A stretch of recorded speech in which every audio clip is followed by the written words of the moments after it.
माझ्या प्रियाला प्रीत कळेना.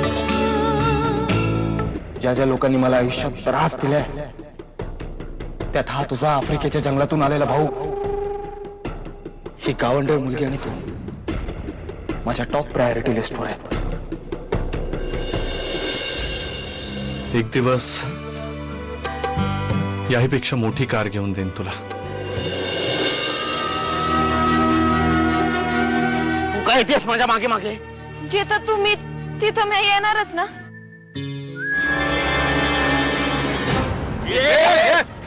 चाल तिकडे. तुला पोरगी पाहिजे का पैसा? शमिकाला सोड. शमिकाला तिकडे हो, चल तिकडे तिकडे चल तिकडे.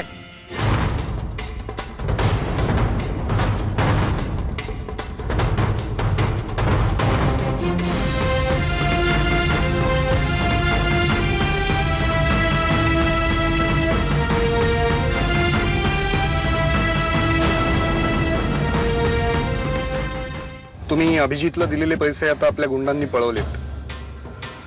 Okay sir. शमिका पैसे गेले. कोण होती ती लोक? त्यांना कसं कळलं गाडीत बॅग होती म्हणून? अभि, मला असं वाटतं की तू पोलीस कंप्लेंट कर.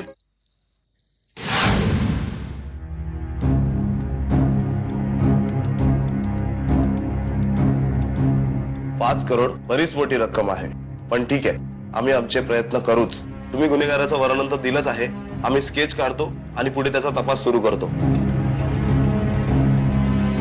आता आपण काय करायचं? कुठे जायचं आणि आपलं राहायचं काय? मला तर लई काळजी वाटायला लागली.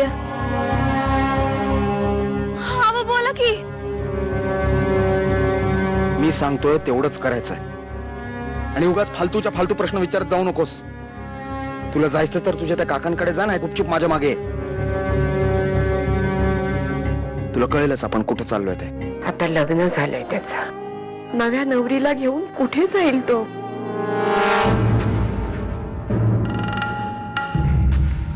मी कुठे जाणार आजी?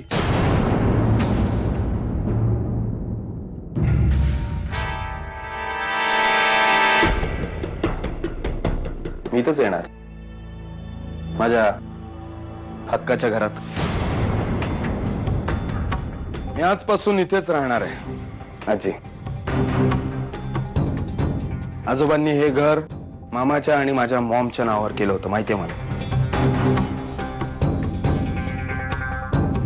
बोलवा सगळ्यांना.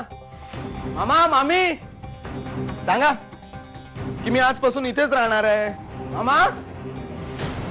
जय, अरे काय एवढ्या रात्री? सगळं ठीक आहे ना? काहीच ठीक नाही मामी. तुझ्या लाडक्या मुलाच्या सासूबाईंनी, ओ सॉरी, त्याच्या लाडक्या ममानी माझ्याच घरातून मलाच बाहेर काढलंय.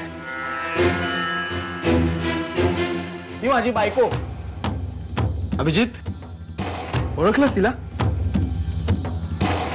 तिच्या शब्दांवर विश्वास ठेवून तू माझं आणि हिचं लग्न लावून दिलंस, हो ना?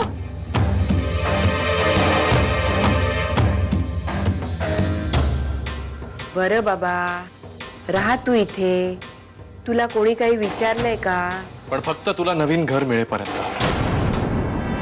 कारण हे सगळं तू का करतोयस हे चांगलंच माहितीये मला. अभिजित, तुला सगळं माहिती असतं रे. तुला सगळं कळत असतं. आता बघ मी तुझी कशी वाट लावतो ते. तू राहा, खुशाल राहा. तुला कोणीही काहीही म्हणणार नाही. फक्त गोष्टी जरा सबुरीने घ्या. मला आणखी मनस्ताप व्हायला नकोय कोणालाच. कोणी आमच्या मध्ये पडण्याचा विचारही करू नका. तोंड सांभाळून बोलतोय. तू आता माझ्या घरात उभा आहेस आणि घर किती तुझं असलं ना तरी इथली माणसं माझी आहेत.